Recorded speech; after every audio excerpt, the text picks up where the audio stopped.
لوی علما او لوی بزرگان او لوی مشایخ او لوی استادان وایي لکه امام حسن بصری رحمه الله، هغه وایي د دنیا په ژوند او زندگی کې د انسان لپاره د تباہی، د انسان لپاره د شرو بنیادونه، د انسان لپاره په بدو د اخته کېدلو اسباب او سببونه، بلکې د هغو هغه چینې دا درې دانې دي. دا درې شی ډېر غټ شیان دي چې د دې د وجې انسان د قریبه سره قرابت خرابېږي، د همسایه سره همسایه‌توب خرابېږي او د مسلمان په نقصان او جنګونه ځینې پیښیږي او بېخیري او بس څه چې خبرې د دې نه پیښیږي په اکثر خبرو کې هغه د شیطان خواته ځوري. په دغه درې دامو باندې انسان باندې حمله شیطان کوي. که امام حسن بصری رحمه الله نه لوی بزرګ نه تپوس وپوښتنه وشي چې قربان ای د وخت علامه او بزرګ هغه کوم درې درنې اصول دي، اصول د شر، هغه کم درې بنیادونه د شر دي، هغه کمې درې چینې د شر دي، صوبې د شر دي، کاریزونه د شر دي چې هغه کله راوخوټ کېږي نو د هغه نه په سلهاو نه په زرهاو بدۍ پیښیږي. او موږ چې وګورو زما ګرانو عزتمندو ورونو، څه ناڅه دا خبرې په موږ کې موجودي. له دې وجې خو به لوی بزرګان ویل ول زه چې کله اودس کوم نو اودس خو یو زه په اوبو باندې د لمانځو د ښکاره چې کوم د لاسو د ظاهري وجود مینځل دي دغه اودس مې دي څنګه چې نبي علیه السلام ښوولی. دویم اودس هم زه کوم. هغه ورته ویل چې دویم اودس ته څنګه کوې؟ ورته ویل دویم اودس زه په توبې او په استغفار او په بخښنې غوښتنو د الله رب العزت کوم. له دې وجې کله چې انسان په اوداسه کې هغه مأثوره دعاګانې چې د نبي علیه الصلاة والسلام بارکه سلام منقولې دي هغه وایي، لکه اوله دعا بسم الله ده، بسم الله الرحمن الرحیم د چا نه دی زده، او دومه دعا ده اللهم اغفر لي ذنبي ووسع لي في داري وبارك لي في رزقي، او دریمه دعا ده اشهد ان لا اله الا الله وحده لا شريك له واشهد ان محمدا عبده ورسوله. د دې سره چې د انسان غ ظاهر د اوداسه سره الله پاک صفا کې او مخ ومنځي صفا سي، لاسونه ومنځي صفا سي، پښې ومنځي صفا سي. دغه رنګ الله د دې ذکرو په برکت، د بسم الله د ویلو په برکت، د ثواب سره ترڅنګ د سنت عمل کولو سره ترڅنګ الله باطن هم صفا کې. باطن د چی شي څه د دا بنیادو د شروط، دغه اصول د شروط کوم دي؟ هغه اصول د شر عزیزانو، امام حسن بصری رحمه الله فرمایي یو چې دی هغه حسد دی. حسد د زمانې د خلکو په هر قسم طبقه کې راتلی سي، علما، حفاظ، قاریان، تجاران، سیدان او غریب مالدار، هر او ما چې کله لیدلی دي دا نور خو چې هغه پردي دي خو مشرو دغه نه خو ګیله نسته، ګیله د خپلو زده کېږي. په خپلو خپلوانو کې حسد به نسبت تر نورو زیات معلومیږي. قریب د قریبه سره نه جوړ. دا پستا وینا د وی ماته یو چا ویل ول زه چې خپل تربور په بازار کې وینم ول د شوروي څه مې دغونه بد نه کېږي، دغونه نفرت نه کېږي لکه د خپل تربور څه. ولی وجه هم دغه ده، سبب هم دغه دی. ورور د ورور سره حسد، پلار د زوی سره حسد ولویش، او د زوی د پلار سره حسد ولویش. د دنیا ډیر اوږد تاریخ زموږ ستاسو په مخ کې زروی قرآن عظیم شان کلام الله د عبرت لپاره زموږ په مخ کې پروت دی. قابل حابل واقع دی په مخ کې پراته. د دنیا اولنې د انسان قتل دی ویني تویدل. زما ګرانو عزتمند ورونو، ولی دا پیښه سوله د دې وجه پکې راځي.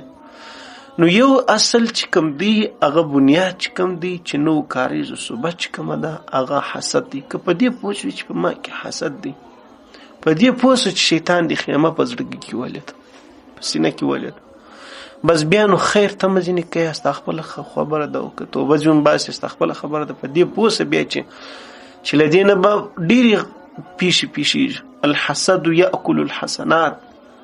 نبی علیه الصلاة والسلام مبارک فرمایي، د مبارک ارشاد وینا ده، حسد نیکي داسې خوري لکه وچ بوټو ته چې اور ورکړي.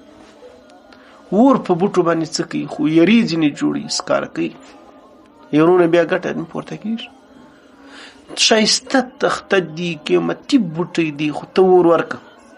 چې د اور بیخي طاقت او توان نه لري، موږ ته به دغه کې ورته وایي کورو کې چې کوم د اور مخ به بلوي، ماخۍ ورته وایي یا دا جرګې ورته وایي، هر شی چې ورته وایاست، خو زه خپله په اصطلاح نه پېژنم.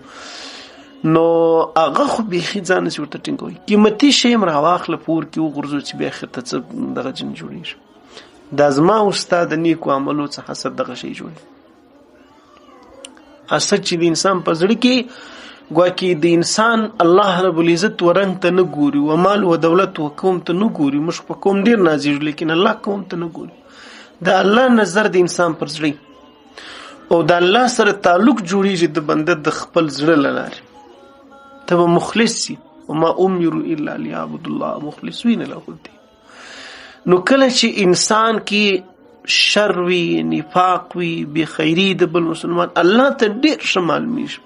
الله رګ رګ باندې علم لري، الله باطن ویني. الله رب العزت نه د پټېدو څه شی نشته، الله نه څه نه پټېږي. نو رب العزت سره تعلق بیا د حسد لکه دیوال چې پکې وویل سي، لکه بیا د بې د ډېر مافي په دې انسان په سینه کې بیا د بې د ډېر مافي ګندګي چې پرته. الله پاک دی، پاکي خوښوي. موږ ته په یوه ورځ کې د لمانځه او دغه سره د اوداسو د پاکۍ څومره حکم دی.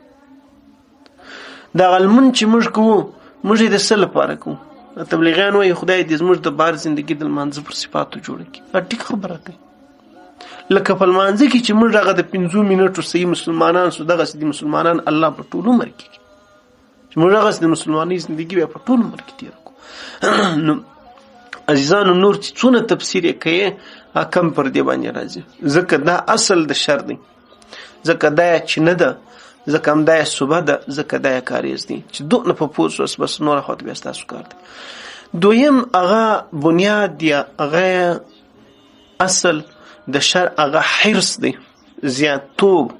انسان په خپل حصه باندې نصیب نه کوي، له دې وجې خلک په حرامو کې مبتلا کېږي. سرمایه‌داره خلک یې سود د دې کار او دغه رنګه دغه د دې کار، غلاوي د دې کار، رشوت خوړل د دې کار، د روډ پیسې راوځي، د عامو مسلمانانو د ټول ملک د انسانانو د حق پیسې راوځي، په هغه کې د لوی او د کوچني د حق پیسې کې پکښې کې هغه خلک ځینې غلا کوي. هغه خلک عمرې نه مزغلي، هغه خلک اج نه مزغلي، ټیکهدارانو په نامه یې. دا ټیکهداران خو د بهرنۍ دنیا څخه نه دي راغلي، هندوستان څخه نه دي راغلي.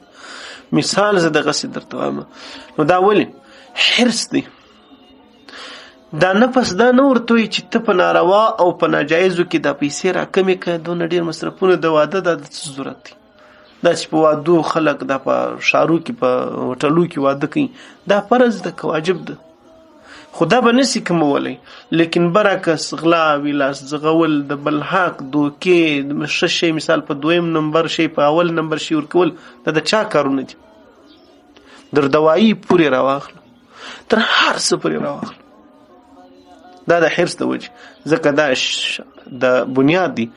او دریم شی چې کوم دی، امام حسن بصري رحم الله فرمایي حب دنیا، د دنیا مینه او محبت په چا کې به نه د دې دنیا لپاره. خو څه چې ظلمونه سوي دي د دو خبرو لپاره علامه مفتی شفیع صاحب رحم الله فرمایي سوي دي، یا د مال او د دولت او د واک او د قدرت لپاره دي، یا د مال او د دولت لپاره دي.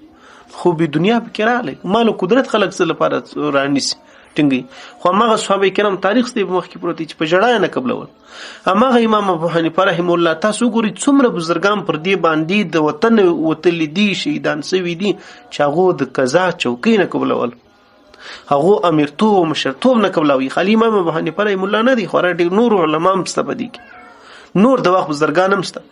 نو له دې وجې زما ګرانو عزتمندورونو په دې خبرو باید موږ تاسو سر خلاص کړو. دغه 3 ټکي چې کومې دي، که حسد در کې پکښې کړو په ما کې، که په تا کې، که حرص در کې پکښې کړو که په ما کې، که تا کې، او حب دنیا، داسې مینه او محبت چې موږ هغه جایز ناجایز خبرې در پښو پسې لاندې کړو، بس هېڅ یې دي. نو پوسه په دې خبرو باندې چې هغه یو شر خو مشهور وه بلکې چینی رات کې موجود دي بلکې بنیادونه را کې موجود دي. نور بیا ستاسو خپل کار دی استغفار د الله پاک غواړو او مثال هر سړی خپل نو سوچ فکر خیال چمبر خیال کاغه خلک څنګه وایي دا سړی خپل خیال دا سړی خپل سوچ فکر دی. هر سړی مسلمان دی دغونه سوچ فکر لري مرګ ستا ورځ د آخرت ستا حساب کتاب ستا دا ټکي علما وایي دا چینی دي دا څه شي دي.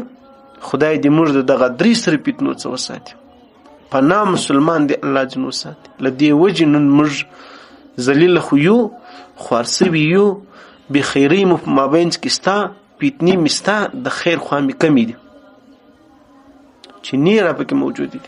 پر الله مو سپارم الله رب العزت مو د دنیا او آخرت عزت او کامیابی له موږ سره او له ټول امت سره او ټول جهان سره نصیب کړه. الله دې موږ تاسو د ایمان په سلامتۍ باندې ونازي.